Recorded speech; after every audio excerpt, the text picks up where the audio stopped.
Malappuram Tirurangadi sub RT ഓഫീസിൽ vigilance നടത്തിയ പരിശോധനയിൽ വ്യാപക ക്രമക്കേടുകൾ കണ്ടെത്തി. മരിച്ചയാൾ ഓഫീസിലെത്തി ഓണർഷിപ്പ് മാറ്റാൻ ഒപ്പിട്ടതായും 50ഓളം വ്യാജ ലൈസൻസുകൾ നൽകിയെന്നും വിജിലൻസ് കണ്ടെത്തിയിട്ടുണ്ട്.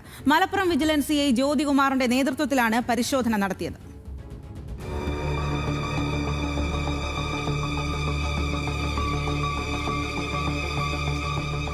വ്യാജ ലൈസൻസുമായി ബന്ധപ്പെട്ട് വിജിലൻസ് ഡയറക്ടർക്ക് ലഭിച്ച പരാതിയുടെ അടിസ്ഥാനത്തിൽ നടത്തിയ പരിശോധനയിലാണ് ക്രമക്കേടുകൾ കണ്ടെത്തിയത്.